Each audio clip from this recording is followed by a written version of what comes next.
Russian aggression. For long, Ukraine has been using the long inventory of sophisticated weapons provided by its allies, the West. But now, the shortage of weapons is making things desperate for Ukrainians. The troops from Ukrainian Army's 56th Brigade are using a makeshift multiple launch rocket system to fire at Russian positions. This is a self-made multiple launch rocket system installed on a pickup truck to fire.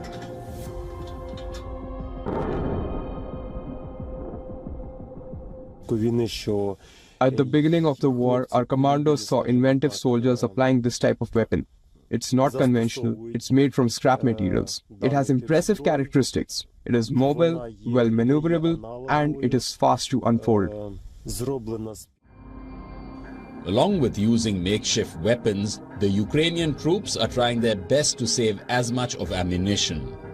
In a bid to do that, the drones have become a savior for the soldiers.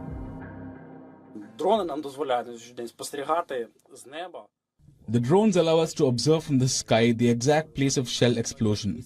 Accordingly, we calculate the adjustments more precisely.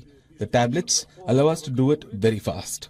In such a way, we hit the enemy at maximum efficiency by constantly adjusting this fire. This really saves ammunition. Off the battlefield, the major supplies of ammunition for Ukraine have been interrupted by politics. Some in the US and Europe are starting to ask questions whether they can continue to throw their already stretched resources to help Kyiv. The US Congress is holding up a $60 billion military aid package, while the European powers are divided about using EU funds to purchase munitions outside the bloc. With the clock ticking, Ukraine still hopes and awaits help from its allies. Otherwise, the country could face a harsh reality, a prospect which terrifies the West.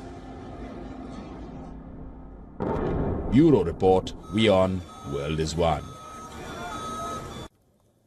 Moving on. With the fall of Avdiivka, Russia is now intensifying its attack on Ukraine. The Russian troops are advancing further west. But to fight off the Russian aggression, Ukraine urgently awaits more weapons from the West. And our next report tells you how, in desperate times, the Ukrainian soldiers are fighting the Russian troops.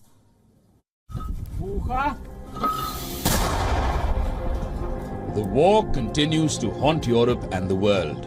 For more than 2 years, Ukraine has been defending its border from the Russian aggression. But on the battlefield, the situation is getting more challenging for the Ukrainian President Volodymyr Zelensky's troops. As the winter is about to wane, a new spring offensive is in the offing. Russia has intensified its attack in the Bakhmut direction in their attempt to advance in the Donetsk region.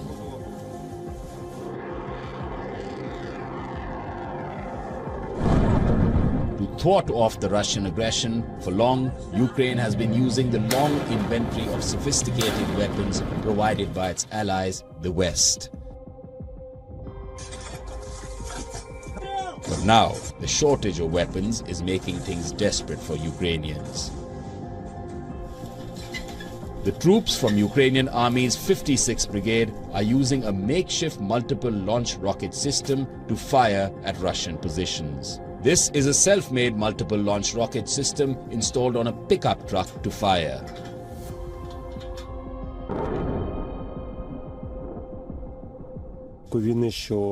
At the beginning of the war, our commandos saw inventive soldiers applying this type of weapon. It's not conventional, it's made from scrap materials. It has impressive characteristics. It is mobile, well maneuverable, and it is fast to unfold. Along with using makeshift weapons, the Ukrainian troops are trying their best to save as much of ammunition. In a bid to do that, the drones have become a savior for the soldiers.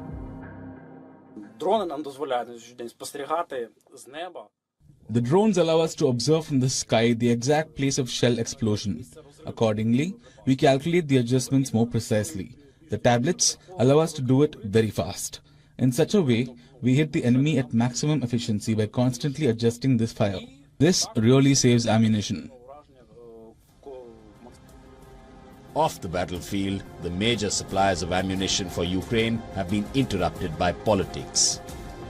Some in the US and Europe are starting to ask questions whether they can continue to throw their already stretched resources to help Kyiv. The US Congress is holding up a $60 billion military aid package, while the European powers are divided about using EU funds to purchase munitions outside the bloc. With the clock ticking, Ukraine still hopes and awaits help from its allies. Otherwise, the country could face a harsh reality, a prospect which terrifies the West. Bureau Report, WION World is One. It is official. Sweden has joined the NATO. We now go live to Washington, D.C., where U.S. Secretary of State Antony Blinken is currently meeting the Swedish Prime Minister Ulf Kristersson at the State Department. Let's listen in. And we are here. This, of course, is also built on an extraordinary foundation of partnership between Sweden and NATO that goes back many, many years. Sweden's long been an active partner with NATO allies, training together, exercising together, working together. And fundamentally, the reason this is such a strong, powerful fit is because Sweden embodies and promotes the core values that are at the heart of NATO: democracy, liberty, the rule of law. And it also brings some unique capabilities to this enterprise. Unique capabilities in the Arctic, the Baltic Seas. And this year, of course, Sweden will contribute more than 2% of its GDP to defense and continue to show the way for all NATO members. If you go back to 1949, at the signing of the NATO treaty, President Truman said this, and I quote, "In taking steps to prevent aggression against our own peoples, we have no purpose of aggression against other peoples. We hope to create a shield against aggression and the fear of aggression, a bulwark which will permit us to get on with the real business of government society, the business of achieving a fuller and happier life for all of our citizens." That is fundamentally what this enterprise is all about, what NATO is all about. It's making sure that together we are creating an environment in which our people are safe, secure, and can meet their full potential. Today, we have fortified this shield against aggression. We brought more people under its protection so that together we can focus on the real work of delivering for our people. With that, Mr. Prime Minister, the floor is yours.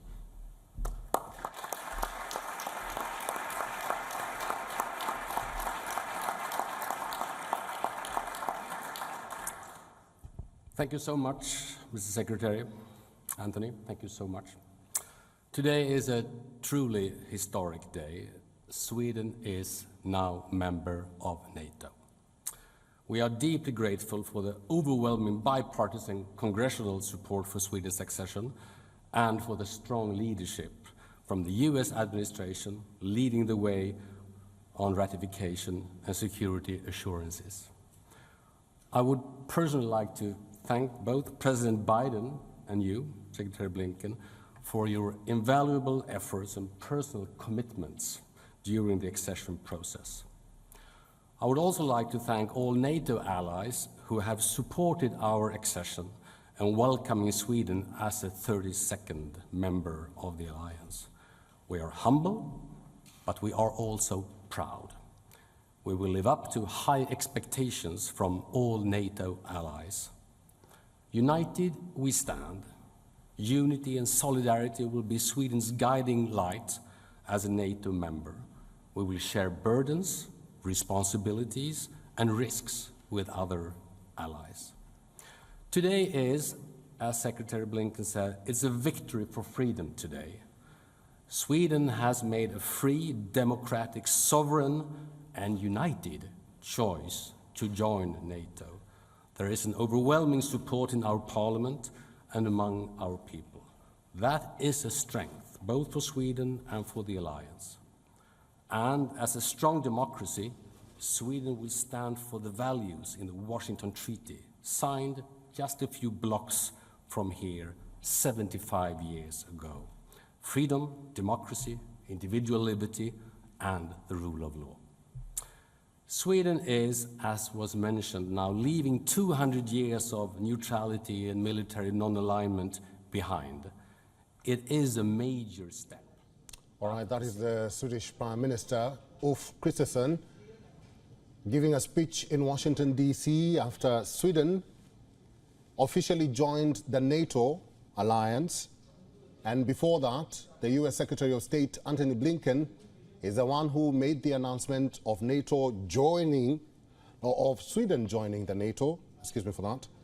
Our correspondent, Susan Teherani, is joining us on phone. Susan, give us the latest development from this, because we understand that now Jens Stoltenberg will give a speech after the Swedish Prime Minister has spoken.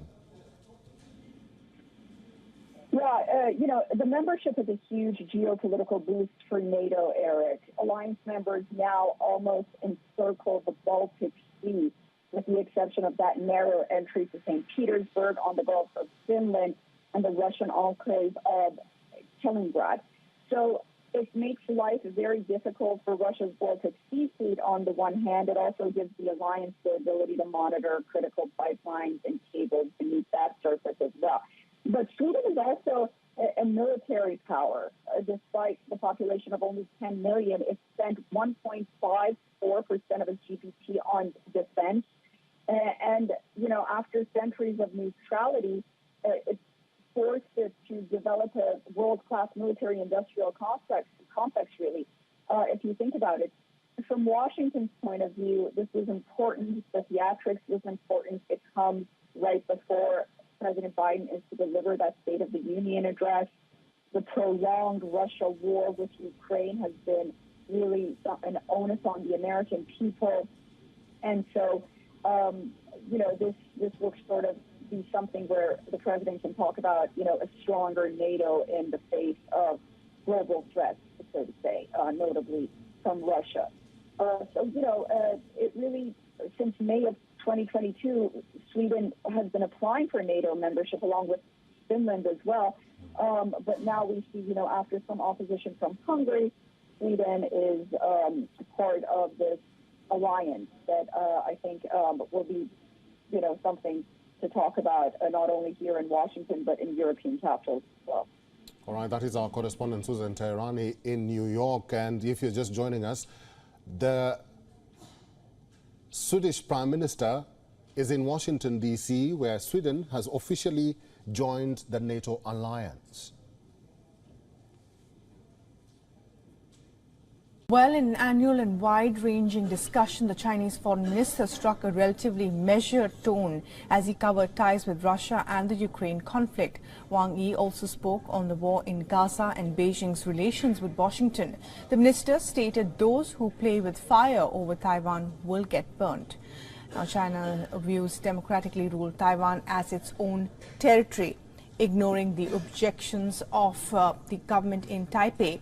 It has ramped up political and military pressure to assert those claims. Wang Yi stated the actions of Taiwan independent separatists are the greatest destructive factor to peace and stability in Taiwan, in the Taiwan Strait. He said, and I quote here, if there are still people who condone or support Taiwan independence, they are challenging China's sovereignty. The elections in the Taiwan region are merely a local election within China, and the results in no way alter the fundamental fact that Taiwan is a part of China, nor do they change the historical trend of Taiwan's eventual reunification with the motherland. China and Russia declared a no-limits partnership in February 2022. When Putin visited Beijing, the trip came just 2 days before the Russian president sent thousands of troops into Ukraine, triggering the deadliest land war in Europe since the World War II. Wang Yi insisted China has always maintained an objective and fair stance on the Ukraine conflict, emphasizing Beijing continues to insist on promoting peace. China's response to war in Ukraine, a balancing act sometimes referred to as pro-Russia neutrality. Now, China's Foreign Minister Wang Yi called for a larger, more authoritative Israeli-Palestinian peace conference. Health officials in Gaza say the number of people confirmed killed now has gone beyond 31,000. While China avoids being a direct party in the military conflicts, Wang Yi stated Beijing will continue to work with the international community to strive for peace, restoration, save lives and uphold justice. Now, hitting out at the United States, Wang Yi said Washington is clinging to the wrong perception of China.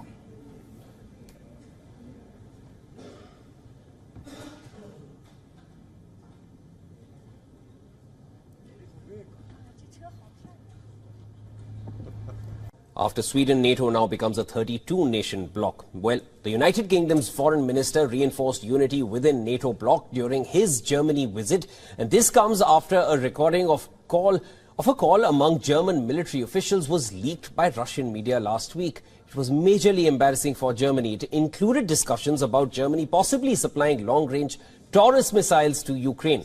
Now, the war-torn country has been urging Berlin for these weapons for long, but the German Chancellor Olaf Scholz refused to supply them. The leaked call recording triggered conversations about the extent of Germany's actual support to Ukraine.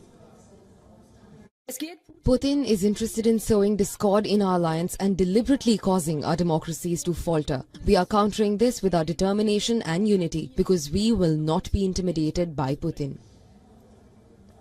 While refusing to push Germany to provide the much-needed weapons to Ukraine, UK Foreign Minister David Cameron said long-range weapons supplied by his country have helped Ukraine fight off Russia's illegal aggression.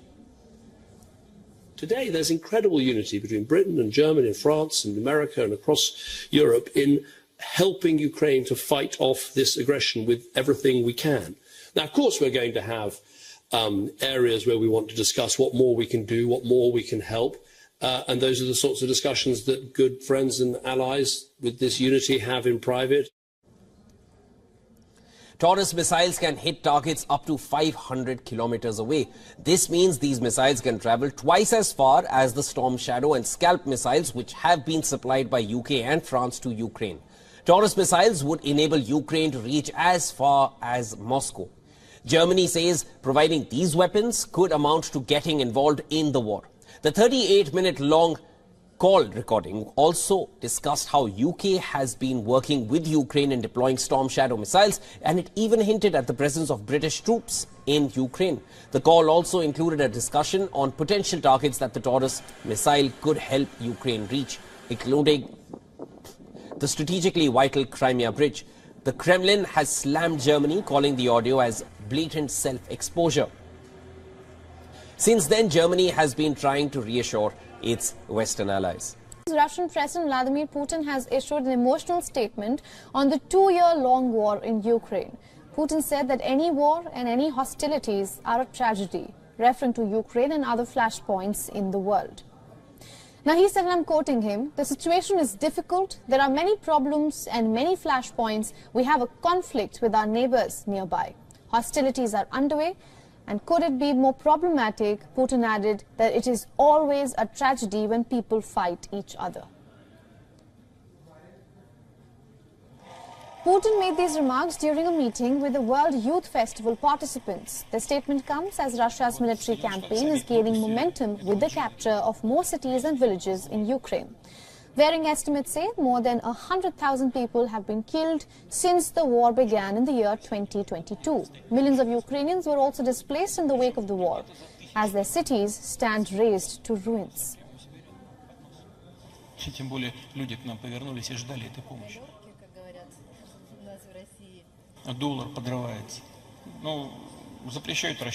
Well, Russia and China are considering putting up a nuclear power plant on the moon from 2033 to 2035.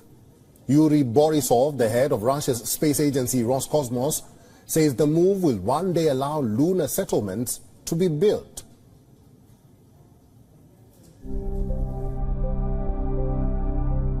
Nuclear power generation on the moon. The idea might sound like science fiction, but there is no hiding the growing competition for lunar resources.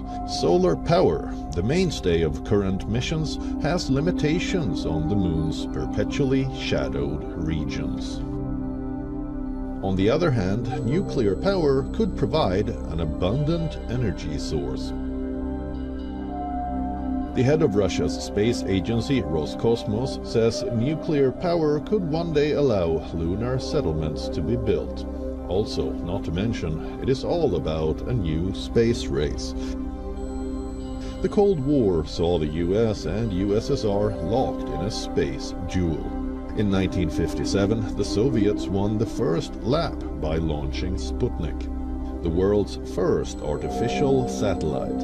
It then sent Yuri Gagarin, the first human in space, in 1961. The moon became the ultimate prize. The space race resulted in the Apollo missions, with the US planting its flag on the lunar surface in 1969. 7 decades on, there is a new space race power. China is making giant leaps, landing the first spacecraft on the far side of the moon in 2019. It returned home with lunar samples in 2020. Beijing's moves have made Washington wary. NASA Administrator Bill Nelson publicly expressed concern over China claiming resource-rich areas. Now, with Moscow and Beijing joining hands, a nuclear reactor on the moon would be a game changer. Of course, there are challenges. Building a nuclear reactor on Earth is hard enough, let alone lugging it all the way to the moon. There is also the fear of the unknown. What will be the consequences of an accident on the lunar surface? Clearly, the moon will not be immune to terrestrial geopolitics. Let's now talk about this planet ownership race. Retired Lieutenant Colonel Daniel Davis is a military expert and host of Daniel Davis Deep Dive on YouTube. Colonel Davis is joining us live from Starling, Virginia. Colonel Davis, good to see you and welcome to the show. How alarmed should Washington be, if at all, Moscow and Beijing jointly built a nuclear plant on the moon? Well, by itself, it's not anything unique. Lots of nations are moving in that direction. You guys, India had a lunar mission last year. The United States is trying to work to get back again to the moon, because there are so many resources there that really before hadn't really even been in the conversation.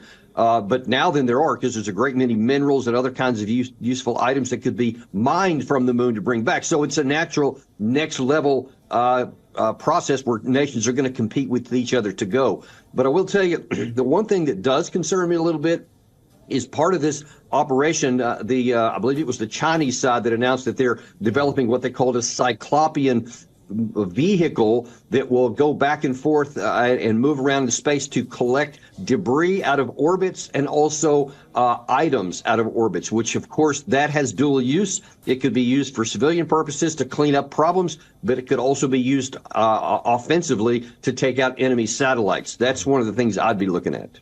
Colonel Davis, do you think that we are seeing a new space race with China and Russia joining hands?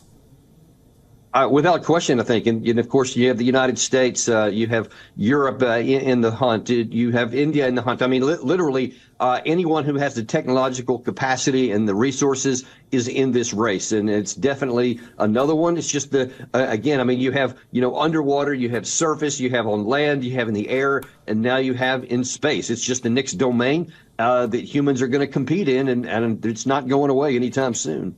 All right, I've been talking to retired Lieutenant Colonel Daniel Davis. He's a military expert and also host of Daniel Davis Deep Dive on YouTube. Colonel Davis, as always, thank you very much for all your insights and talking to us today. Always my pleasure. Thanks for having me. Now, with the fall of Avdiivka, Russia is intensifying its attack on Ukraine. The Russian troops are advancing further west. But to fight off the Russian aggression, Ukraine urgently awaits more weapons from the West. Our next report tells you how in desperate times the Ukrainian soldiers are fighting the Russian troops. Take a look.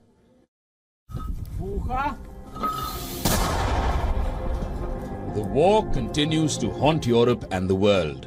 For more than 2 years, Ukraine has been defending its border from the Russian aggression.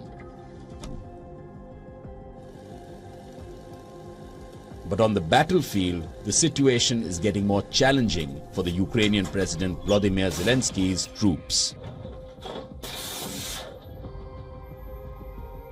As the winter is about to wane, a new spring offensive is in the offing. Russia has intensified its attack in the Bakhmut direction in their attempt to advance in the Donetsk region.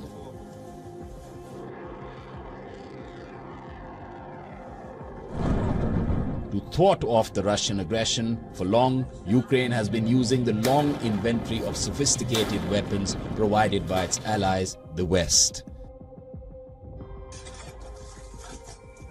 But now, the shortage of weapons is making things desperate for Ukrainians. The troops from Ukrainian Army's 56th Brigade are using a makeshift multiple launch rocket system to fire at Russian positions. This is a self-made multiple launch rocket system installed on a pickup truck to fire.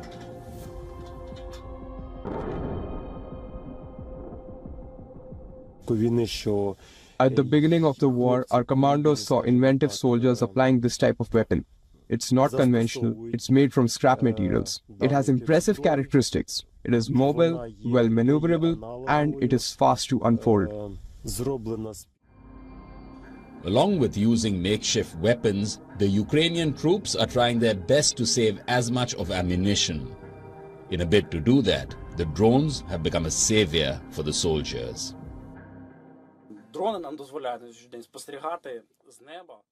The drones allow us to observe from the sky the exact place of shell explosion.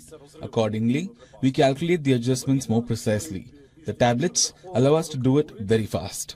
In such a way, we hit the enemy at maximum efficiency by constantly adjusting this fire. This really saves ammunition. Off the battlefield, the major supplies of ammunition for Ukraine have been interrupted by politics.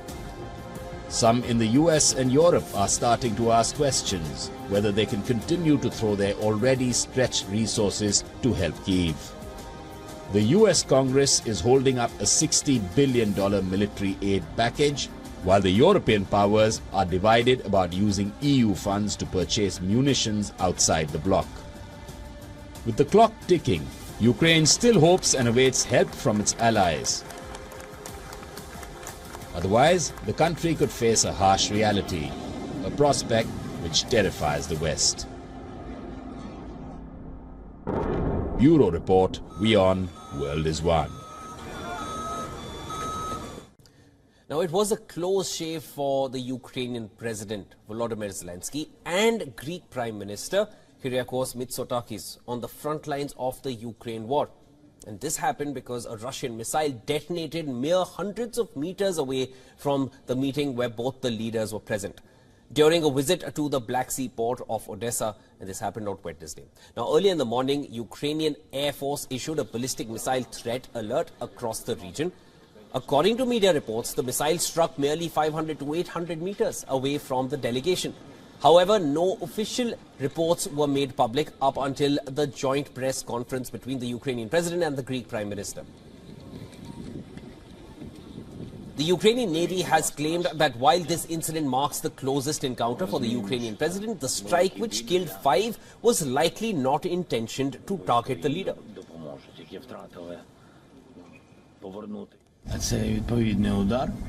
I think the Greek Prime Minister and I did not only hear it, but we saw the strikes. You see with whom we're dealing. They don't care where they strike. I know that there were victims today. I don't know the exact details. Still, I know that there were victims. There are dead and injured because of the strike. My condolences, you see. It doesn't matter whether there are soldiers or civilians, whether there are international guests, no matter who is there. These people don't care. The Greek Prime Minister who was on his first visit to the country since Russia's invasion in February 2022, stated that the delegation heard sirens and a big explosion while they were headed towards their motorcade. Mitsotakis doubled down on Greece's support to Ukraine and promised to remain a long-term ally for Ukraine's pursuit for NATO and EU membership. As part of his tour, the Greek Prime Minister also visited the Transfiguration Orthodox Cathedral, part of a UNESCO-protected World Heritage Site in Odessa, which was left severely damaged by a Russian missile strike in July 2023. President Zelensky, meanwhile, confirmed Greece's participation at an upcoming peace summit in Switzerland.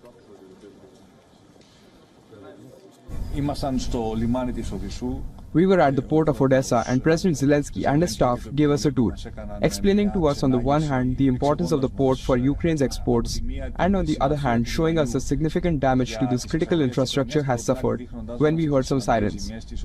And shortly after, as we were getting into our cars, we heard a big explosion. The Russian Defense Ministry further confirmed the attack, stating that the strike was aimed at neutralizing a Ukrainian hangar for naval drones and it successfully achieved its goal. As claimed by Ukrainian naval commander during the Greek Prime Minister's tour, Russia has launched over 880 attack drones and over 170 missiles towards Ukraine at Ukraine's Odessa region since the beginning of the war in 2020. It is official. Sweden will shortly be joining the NATO. This comes on a day when Greek Prime Minister Kyriakos Mitsotakis was in Odessa, Ukraine, when a missile landed too close to both the Prime Minister and the Ukrainian President Volodymyr Zelensky. One can only speculate what might have happened if a Russian missile killed a NATO member head of state. Here's a report of how things are hotting up in and around Russia.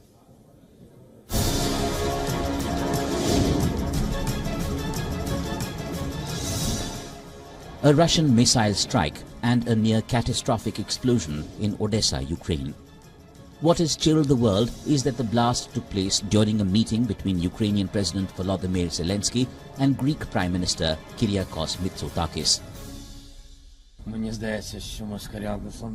I believe me and Kyriakos heard it. We saw the strike today. You see who we're dealing with. They don't care where to hit. I know that there were victims today. I don't know all the details yet, but I know that there are dead and wounded. Greece is a NATO member, which is why the missile strike could trigger Article 5 being invoked. Article 5 says an attack on any member of the NATO is a potential attack on the entire NATO alliance.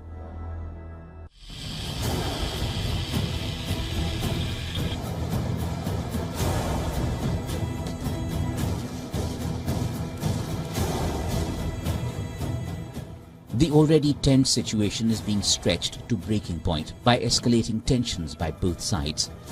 Russia is flexing its military muscle. It is announcing troop deployments near the borders of NATO countries.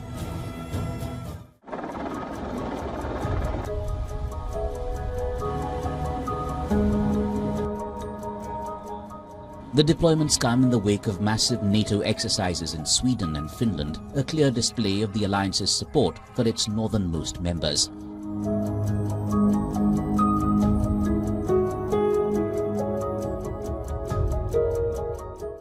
Sweden brings the island of Gotland for the NATO. It means a new supply route. NATO members can use it as a transport hub in the defense of Estonia, Latvia and Lithuania that earlier relied on the Suwalki Gap, a narrow strip separating the Baltic countries from Poland.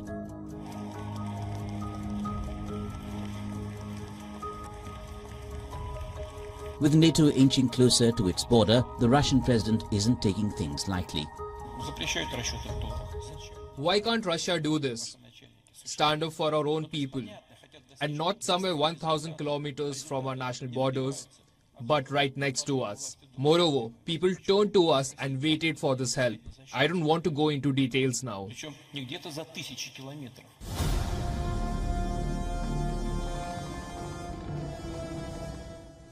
Each action on its own may seem insignificant, but together they create a tinderbox, where a single spark could ignite a much wider conflict.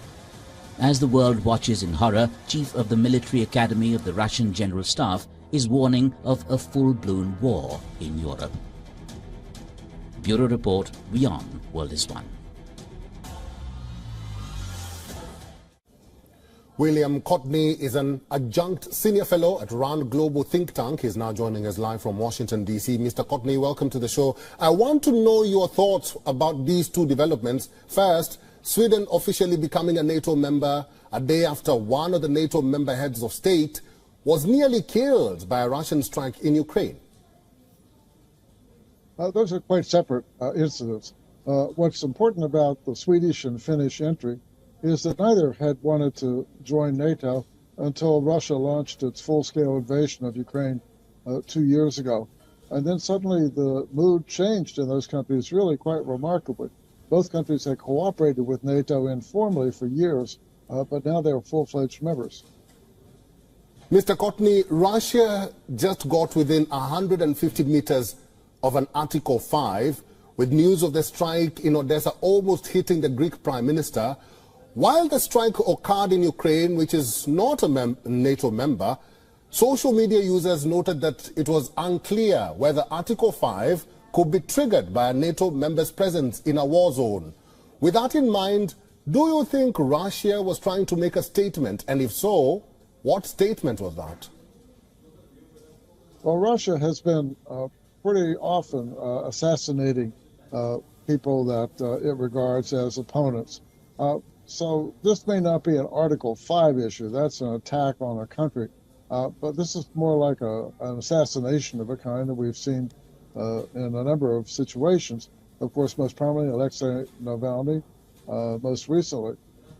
In the case of the Greek Prime Minister, Greece is a country that's been closer to Russia than some of the other countries in Europe. So it's especially ironic that the Russian leadership would seek to assassinate the Greek Prime Minister. Of course, the Russians would have wanted to assassinate President Zelensky, but to go after both of them like that is a pretty brazen activity. Mr. Courtney, finally, let's talk about the ongoing war. Are there any repercussions expected to take place following this strike in Odessa, and especially on Russia? I think it's important to separate the war itself from this assassination attempt. The one aspect of the assassination attempt that one can foresee is that if it had succeeded, and even maybe not succeeded, but certainly if it had succeeded, the Europeans and the U.S. might have an even stronger consensus to support Ukraine in its defense against Russia's unprovoked aggression. All right, Mr. Courtney, thank you very much for your insights. I've been talking to William Courtney, who is an adjunct senior fellow at RAND Global think tank. Mr. Courtney has been talking to us from Washington, D.C. Mr. Courtney, thank you. You're welcome. With the fall of Avdiivka, Russia is intensifying its attack on Ukraine. The Russian troops are advancing farther west, but to fight off the Russian aggression, Ukraine urgently awaits more weapons from the West. Here's a report.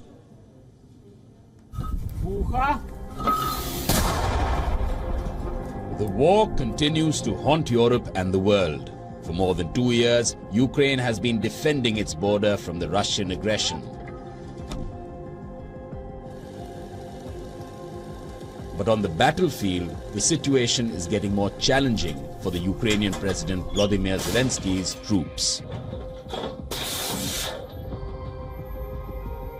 As the winter is about to wane, a new spring offensive is in the offing. Russia has intensified its attack in the Bakhmut direction in their attempt to advance in the Donetsk region.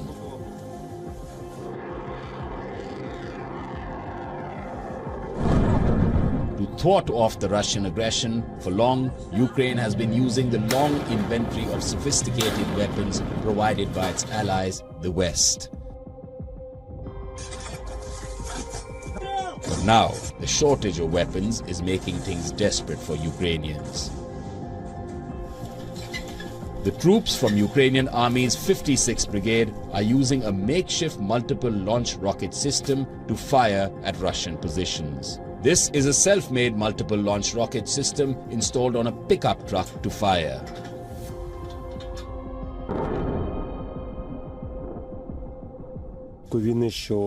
At the beginning of the war, our commandos saw inventive soldiers applying this type of weapon. It's not conventional, it's made from scrap materials. It has impressive characteristics. It is mobile, well maneuverable, and it is fast to unfold. Along with using makeshift weapons, the Ukrainian troops are trying their best to save as much of ammunition. In a bid to do that, the drones have become a savior for the soldiers.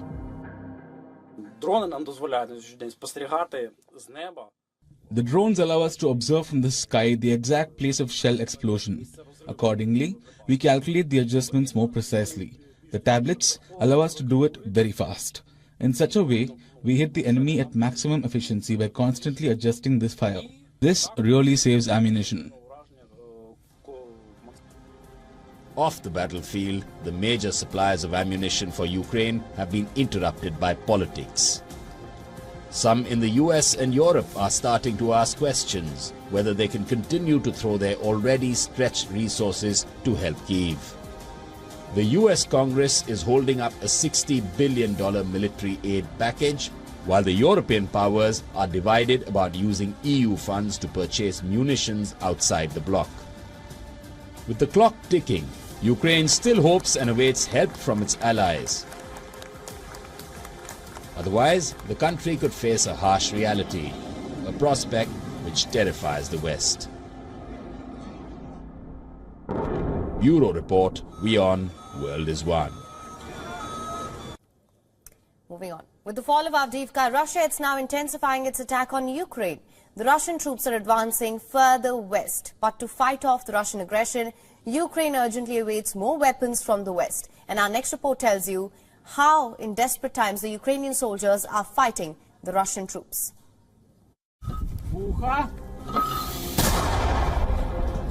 The war continues to haunt Europe and the world. For more than 2 years, Ukraine has been defending its border from the Russian aggression. But on the battlefield, the situation is getting more challenging for the Ukrainian President Volodymyr Zelensky's troops. As the winter is about to wane, a new spring offensive is in the offing. Russia has intensified its attack in the Bakhmut direction in their attempt to advance in the Donetsk region.